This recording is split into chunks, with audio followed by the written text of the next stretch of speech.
자, 자산 계정 과목 두 번째 보도록 하겠습니다.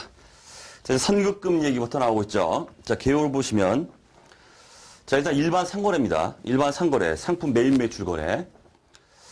자, 상품 등을 구입하기 위해서 선지급한 계약금이다. 이렇게 되어 있습니다. 계약금 얘기 나왔다 그러면 선급금 딱 떠오르셔야 돼요. 자, 사례 보시면 상품 구입 관련해서 계약금 100을 미리 지급하였으며 상품을 구입하는 데 있어서 그 상품이 굉장히 잘 팔리는 아주 인기 상품인가 봐요. 그 매출하는 상대방이 돈 준다 그래도 안 줘요. 상품을 안 넘겨줍니다. 지금 만들고 있어. 지금 막 주문이 폭주해가지고 지금 만들고 있다. 그러니까 이제 내 입장에서 어떻습니까? 야, 그럼 나 계약 걸어놓을게. 나중에라도 꼭 받기 위해서 혹시 또 못 받을 수 있으니까 계약금 미리 딱 지급하고서 나중에 이제 상품 인도 받을 때 잔금을 딱 줍니다. 그죠? 이렇게 했을 때 얘기예요. 자, 상품 구입 관련 계약금 100을 미리 지급하였으며 1개월 후 잔금 200을 지급하고 상품을 드디어 이제 인도받았다. 인기 상품을. 자, 그런 얘기입니다. 자, 이걸 매입자, 매출자 입장에서 다 보셔야 됩니다. 한꺼번에.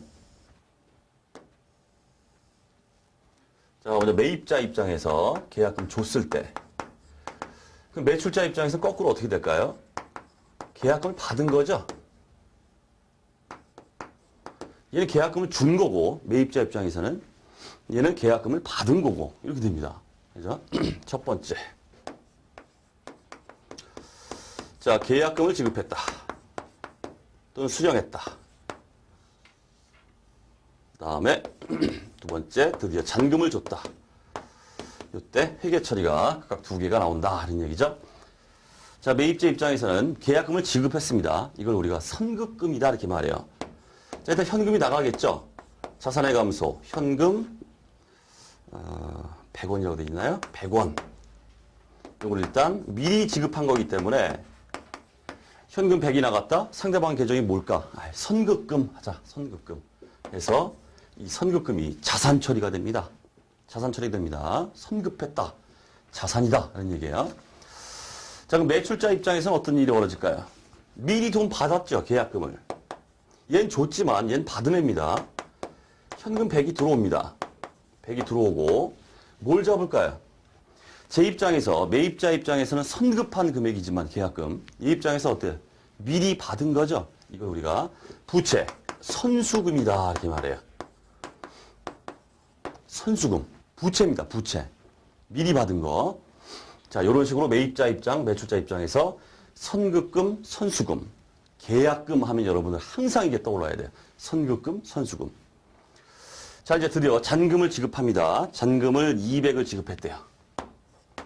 자, 그럼 현금 나가겠죠? 현금 200원 이렇게 나가요.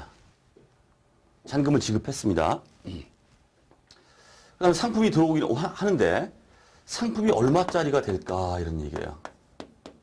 이 상품을 구입하기 위해서는 총 얼마를 지급했어요? 100원, 200원. 300원짜리다 이런 얘기예요. 그럼 여기 나타나는 100원 차이죠. 이게 뭐가 될까요? 얘 이제 없어지는 거예요. 선급금 해서 이렇게 탁 하고 없어져 버립니다. 없어져 버려요. 자, 결국 이 거래를 시기상 이제 계약금 지급하고 잔금 지급하고 했기 때문에 끊어서 이제 회계 처리를 한 건데 전체적인 모습을 보면 어떻게 될까요? 이게 뭐 없어지고 결국 남는 거 뭡니까? 현금 300원 주고서 상품 300원짜리 들어왔다 이런 얘기입니다. 그렇죠? 자, 그렇게 처리가 되고 그다음 내 입장에서 한번 보겠습니다. 내 입장에서 보면은 매출이 일어났어요. 매출이. 일단 잔금을 받은 것부터 한번 처리해보죠. 현금 하고서 200원을 받았다. 이런 얘기예요. 200원 받았고 자, 그 다음에 내 입장에서는 매출이 얼마입니까? 총 300이죠. 300. 300 받았잖아요. 매출 300 해주고 여기죠.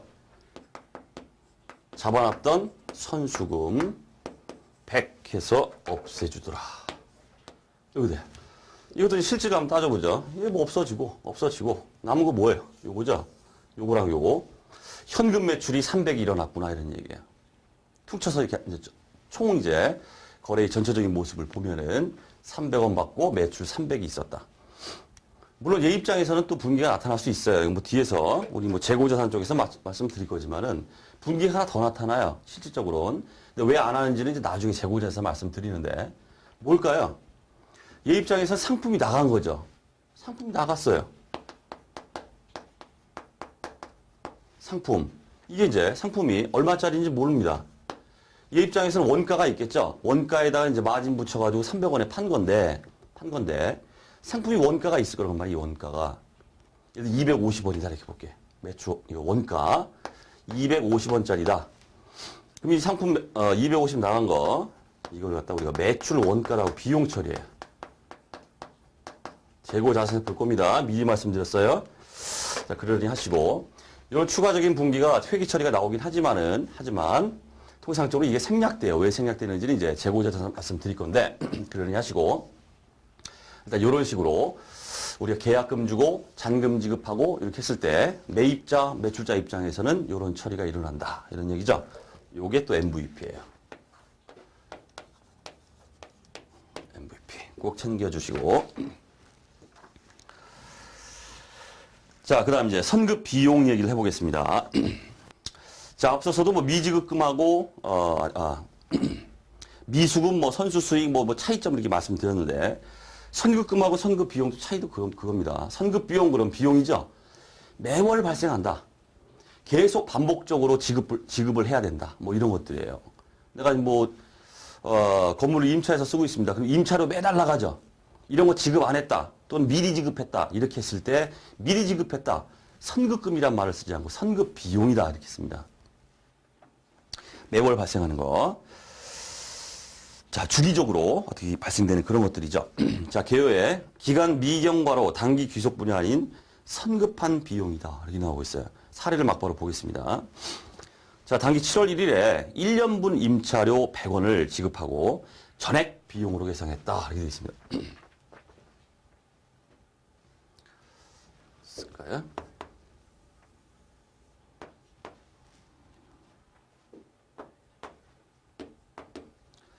(7월 1일)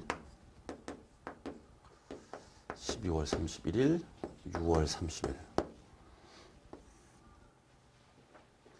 X 1년 뭐 이렇게 해볼게요. 이렇게 있는데 어떤 일이 벌어졌냐면 7월 1일 날 임차료입니다. 건물 빌리고 이제 돈 나간다 이런 뜻이에요.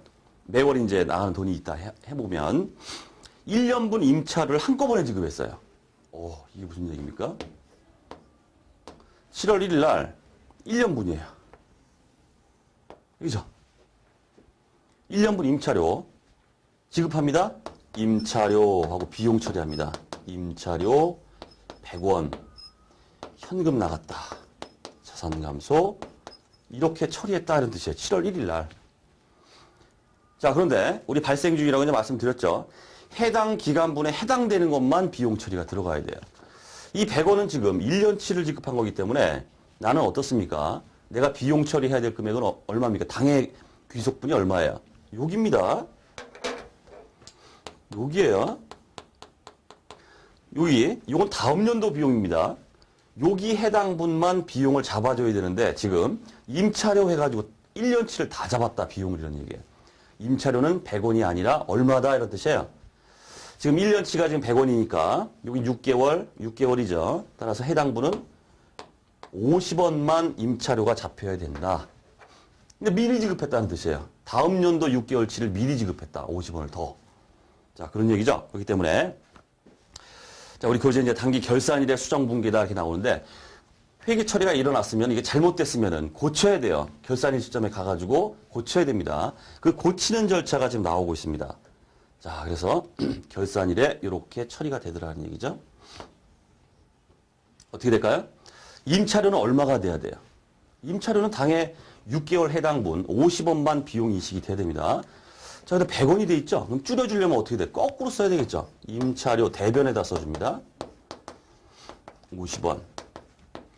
이때 이 차변에 잡히는 게 뭐냐? 선급 임차료. 선급 임차료. 선급 비용이다는 얘기예요. 자산입니다. 미리 지급한 거. 이렇게 됩니다. 이 결과에 의해서 지금 당해연도 6개월치죠. 요 50원만 계상이 돼야 되는데 이제 100을 계상했습니다. 차변에 쓴 걸 대변에 이렇게 줄여줌으로 인해서 50원이 줄어드니까 결국 임차료는 50원이 딱 잡히게 된다는 뜻이에요. 됐죠? 여기 요 부분이죠. 여기 나머지가 이제 50원이 이렇게 있단 말이에요. 이건 뭐다? 미리 지급한 거다. 선급 임차료. 자산이다. 선급 비용이다. 이런 얘기입니다. 이게. 선급 임차료가 이렇게 수정분기의 기말에 자, 나타난다. 이런 얘기고. 자, 그럼 다음 기회에 가면 어떤 일이 벌어질까요? 요거에 대해서. 다음 기회에 가면. 차기에 가면. 차기에. 요거죠. 요거에 대해서 비용 처리 해줘야죠. 비용 처리. 얼마? 50원.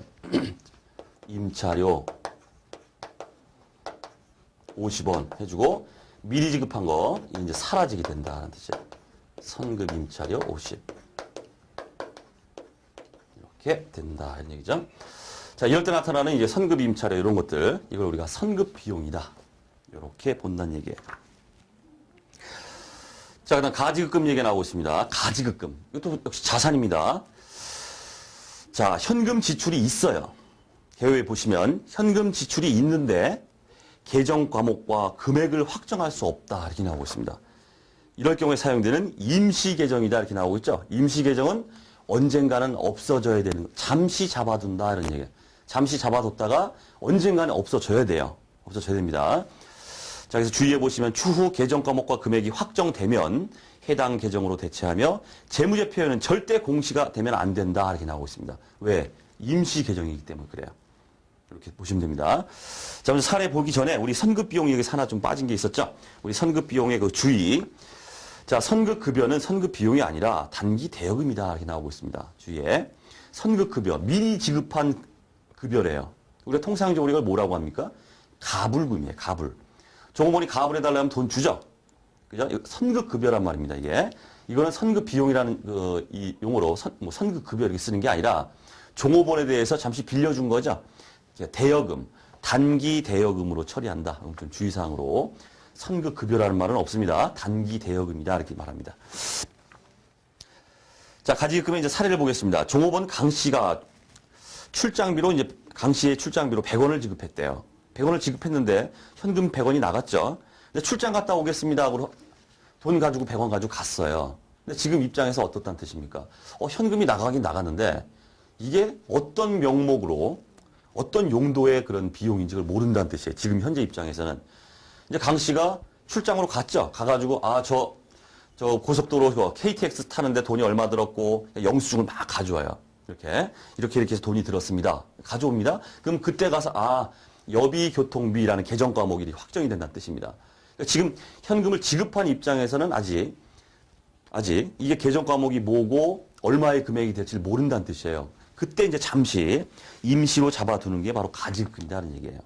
자, 그래서 지급을 했다. 이렇게 하게 되면, 돈은 나갔는데, 현금하고 돈은 나갔는데, 100원 나갔는데, 이게 어떤 비용인지를 몰라요. 에라 모르겠다. 가지급금. 했다가, 이 가지급금은 요게 성격이 어떤 건지, 이게 여비교통비로 강 씨가 썼는지, 여관에서 투숙하면서 뭘 했는지, 그 영수증을 가져오겠죠? 그걸 보고서 이제 처리가 들어갑니다. 자, 그래서 사례. 강 씨는 출장 후에 지출 영수증과 잔액 20원을 회사에 반납을 했다. 이렇게 돼 있어요. 이제 따져봤더니 딱 보니까, KTX 요금 들어가고 이렇게 했다고 이제 가정치로 보면은, 20원을 반납했다고 돼 있죠? 나머지 80원은 썼다는 뜻이에요. 여비교통비로 80원 썼구나. 여비교통비로 80원 쓰고, 나머지 20원은 반납했대요. 현금 20원 다시 들어옵니다. 100원 나갔던 게 그중에 20원은 다시 반납을 했기 때문에 다시 들어온다는 뜻이에요. 이렇게 하면서 이제 어떻게 된다? 가지급금이 사라진다 이런 얘기예요. 그랬기 때문에 임시 계정이다 이런 얘기입니다. 재무제표에는 절대로 나타나면 안 됩니다. 어떤 식으로든 이렇게 용도를 밝혀서 어떤 용도에 썼는지를 밝혀서 이렇게 처리를 해줘야 된다 이런 얘기예요. 자, 물론 이제 여담이지만 지금 강 씨는 100원을 갖고 출장을 갔습니다. 저 이만큼 썼어요. 그러고서 80원 썼습니다 하고 20원은 반납했어요. 하지만 우리 실무적으로 통상적으로 여러분들 어때요? 출장비 받아가지고 남았으니까 반납하는 경우 있어요? 없습니다. 어떤 식으로든 다 썼다 이렇게 해버리죠. 남았다고 반납하는 사람이 어디 있어요? 그죠? 심지어는 그러죠. 더 썼으니까 더 주세요. 제 돈까지 썼습니다. 더 주십시오. 이런 경우도 있단 말이에요. 남았다고 반납하는 건 바보다. 이런 얘기죠. 자, 이제 가지금 얘기가 이제 그런 얘기고. 자, 그 다음에 인출금 얘기 나오는데, 인출금은 먼저 보실 거는 개인 사업자 얘기입니다. 개인 사업자는 우리 법인 사업자처럼 법인은 자본의 구성이 자본금, 뭐 이익이여금, 자본이여금 아주 복잡합니다. 하지만 개인 사업자는 단순해요. 딱 출자됐다. 자기가 출자해서 뭐 사업을 시작했다. 건물을 샀다. 사업을 시작했다. 이렇게 했을 때 사업 시작 시점에 가지고 있는 거 그게 다 자본금이에요. 자본의 구성 항목이 막 여러 가지가 있는 게 아니라 딱 그냥 자본금 하나만 딱 있어요. 뭐 자본이여금, 이익이여금 이런 게 없습니다. 그 특성상 그래요. 개인 사업자는. 그래서 이 인출금이라는 게 이제 개인 사업자한테만 나타나는 그런 건데, 자, 계획 보시면, 자, 개인 기업주의 개인적 용도로 인출한 금액이다 이렇게 돼 있고, 결산에 가서 자본금을 감소시켜서 대체하라 이렇게 돼 있습니다. 그래서 자, 사장의 소득세 납부를 위해서 인출했다. 자기 개인적 용도입니다. 종합소득세, 소득세 납부하기 위해서 개인 사업자죠. 자기 돈을 자기가 가져갔다는 얘기예요. 그럼 자본금이 이제 줄어들어야 되는데 일단 가져갔으면 어떻게 되느냐는 뜻이에요. 가져갔으면 현금이 빠져나가겠죠. 얼마? 100. 뭘로 처리할까? 에이 모르겠다. 인출금 그냥 하자. 그러니까 마치 차변에 이렇게 오니까 인출금이 자산처럼 이렇게 느껴집니다. 자, 그래서 이제 기말에 가서 가만 놔두면 안 됩니다. 얘도 없어져야 돼요. 근데 뭘로 없어지느냐? 자본금을 감소시켜라 하는 얘기예요. 자본금 100하고 인출금 이렇게 사라지게 처리를 해줘라. 자, 결국 거래 실질이 어떻게 됩니까? 결국은 없어지죠. 결국 무슨 얘기예요? 현금 빼갔다. 현금 빼간 것만큼 개인 사업자 입장에서는 자본금이 감소한다 이런 얘기예요. 됐죠? 자, 그렇게 처리할 때 나타나는 게 인출금이다 이렇게 보시면 되고. 자, 그다음 아무것도 아닌 거. 앞에서 말씀드렸던 것처럼 뭐 자동차, 승용차, 트럭 이런 걸 갖다가 차변에 트럭 샀으니까 트럭 이렇게 기록을 안 한다 그랬죠. 다 싸잡아서 우리가 계정 과목이 차량 운반구 이렇게 들어가요. 차량 운반구.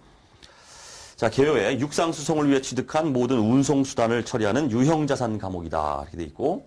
사례 벤츠를 현금 구입했대요. 아, 돈 많은가 봐요. 벤츠를 샀습니다.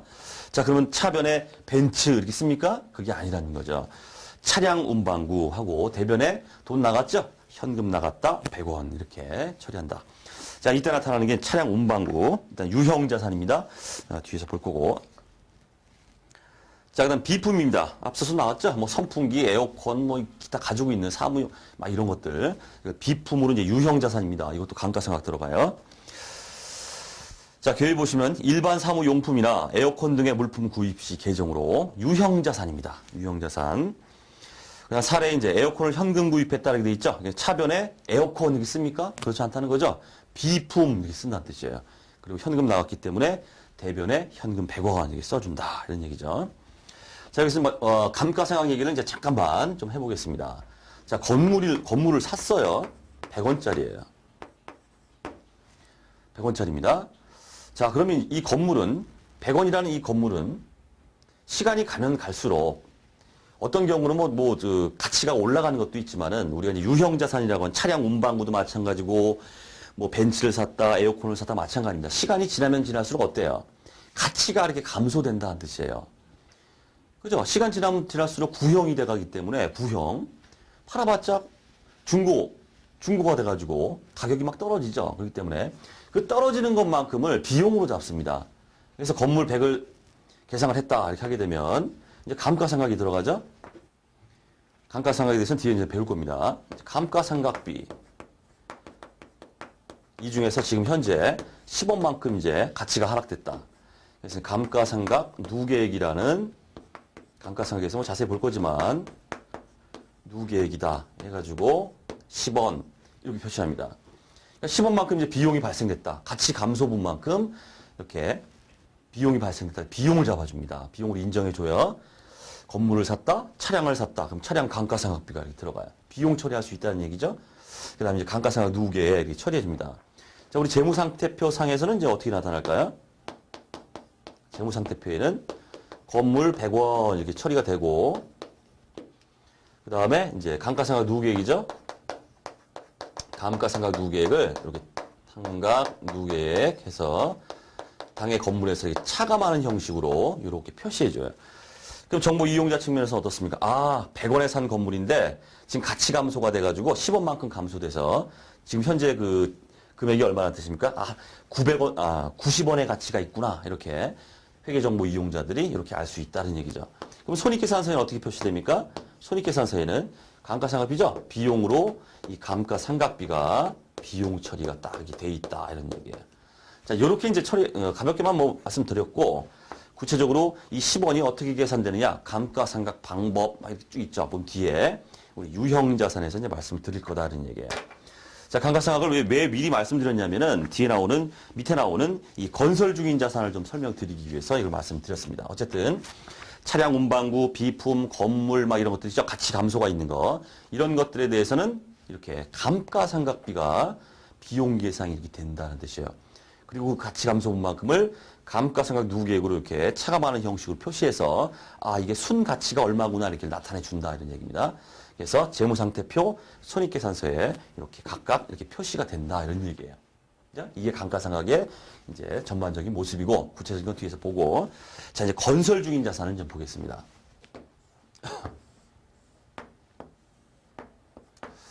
자 이게 본사 사옥이다 해볼게요. 본사 사옥입니다. 본사 사옥을 지금 막 건설 중에 있습니다. 자 당해 연도까지 현재 이게 10층짜리 건물인데 현재까지 완공된 게 여기예요. 요만큼 1층이라고 볼게요. 현재 막 짓고 있습니다. 짓고 있는데 이제 1층을 당해연도까지 딱 완성했습니다. 완성했는데 여기에 들어가는 돈이 있더란 뜻이에요. 여기에 재료비 들어갔죠. 인건비 들어갔죠. 뭐 전력비 발생했죠. 막 돈이 막 들어갔습니다. 이때 들어갔을 때 이거예요. 아직은 완성이 안 됐습니다. 아직은 완성이 안 됐는데 이미 이제 완공 중에 있지만 1층 졌습니다. 이때 들어간 돈이 있어요. 이게 뭐냐 뜻이에요, 이게. 자, 이걸 처리해 줄 때 나오는 게 바로 건설 중인 자산 이렇게 쓴다는 뜻이에요. 자, 돈 들어갔습니다. 돈 들어갔어요. 일단 현금 나가겠죠, 얼마? 현금 100원 나갔다 이렇게 볼게요. 이때 뭘 쓸까? 건설 중인 자산 이렇게 써요. 100원. 자산입니다. 자, 주의하실 건 우리 차량 운반구, 비품, 건물 이런 것들 유형자산이라고 했죠. 그래서 유형자산들은 이렇게 가치 감소분만큼 감가상각을 해가지고 감가상각비를 잡게 돼 있다는 뜻이에요. 얘도 마찬가지로 얘한테서 나타나는 게 이제 두 가지를 여러분들이 이제 챙겨야 되는데 뭐냐면 그럼 건설 중인 자산은 유형자산이냐 이런 얘기예요. 결론 유형자산이다 이런 얘기예요. 유형자산입니다. 언젠가는 완성이 돼서 본 계정인 건물로 되겠지만 일단은 들어간 비용에 대해서 건설 중인 자산을 잡았기 때문에 분류상 우리 회계 기준의 분류상은 유형자산으로 일단 분류는 해요. 하지만 중요한 게 뭐다? 감가상각은 하지 않는다는 뜻이에요. 감가상각 대상 자산이 아니다는 뜻이에요. 이게 막 지금 짓고 있는 과정인데 이거에 대해서 건설 중인 자산의 가치 감소가 있으니까 그걸 감가상각을 한다? 말이 안 되잖아요. 그럼 언제부터 감가상각을 하느냐? 이렇게 쭉 발생을 하겠죠. 또 막 건설 중인 자산 현금 나갔다, 건설 중인 자산 현금 나갔다 해가지고 9층 10 드디어 다 지었습니다. 완공이 됐어요. 완공이 됐다 그러면 아 드디어 건물하고 잡히는 거예요. 2,000원 해볼게요. 총 들어간 게 이제 2,000원이라고 해보면 그렇게 하고 건설 중인 자산이 이렇게 이제 드디어 사라진다 이런 얘기예요. 건설 중인 자산 2,000원 해서 여기 사라진다. 이거 뭡니까? 현금 이만큼 쫙 해서 2,000원 나가고 2,000원 쳐들여서 건물을 완공시켰다. 건물하고 잡아요. 언제부터 감가상각을 한다? 이때부터. 자, 앞으로 감가상각을 DEP라고 제가 손이 아프니까 쓰겠습니다. DEP는 이제 디프리시에이션이라 해서 감가상각 얘기인데 건설 중인 자산, 유형 자산에는 해당되지만은 감가상각 대상은 보지 않는다는 뜻이에요. 쭉 하다가 언제? 본 계정인 건물로 없어지면서 대체가 되죠. 본 계정으로 대체가 될 때 이때부터 이 건물에 대해서 감가상각이라는 걸 해나간다. 자, 그런 얘기입니다. 자, 계획에 보시면 유형자산의 건설 완료 전까지의 지출액을 계상하는 유형자산 계정으로 임시계정이다 이렇게 나오고 있죠. 역시 마찬가지 임시입니다. 잠시 잡아두는 거예요. 그랬다가 완공이 됐을 때 건물로 대체가 된다 이렇게 할 때 그때 이제 없어져 버립니다. 그리고 자, 임시계정이다. 자, 주의에 건설 완료 시에 해당 본 계정으로 대체하며 건설이 완료되면 본 계정인 건물로 대체하죠. 대체 시점부터 감가상각을 수행한다. 이때부터 건물이 딱 대체됐죠. 이때부터 감가상각을 하는 거지. 건설 중인 자산에 대해서는 감가상각하는 게 아닙니다. 주의하셔야 되고. 자, 따라서 건설 중인 자산 그 자체는 유형자산으로는 분류하나 감가상각 대상은 아니다. 언제부터 감가상각한다? 본 계정인 건물로 대체됐을 때. 이때부터 감가상각이 들어간다. 자, 그거 중요한 내용입니다. MVP. 자, 사례가 뭐 그 얘기죠. 단기 건설 중인 본사 사업 공사 대금을 지급하였으며 차기 완공했다. 그럼 이제 돈 팍 쳐 들어갔을 때는 어떻게 한다는 뜻이에요? 현금 나갔다, 건설 중인 자산 쭉 잡다가 드디어 이제 완공이 됐다 그러면 어떻게 된다? 본 계정인 건물로 대체가 된다. 그래서 건설 중인 자산 없어지고 건물을 이제 딱 잡아둔다. 그때부터 감가상각이 일어난다. 이런 얘기죠. 자, 자산 계정 과목 두 번째. 자, 강의는 자, 마치도록 하겠습니다.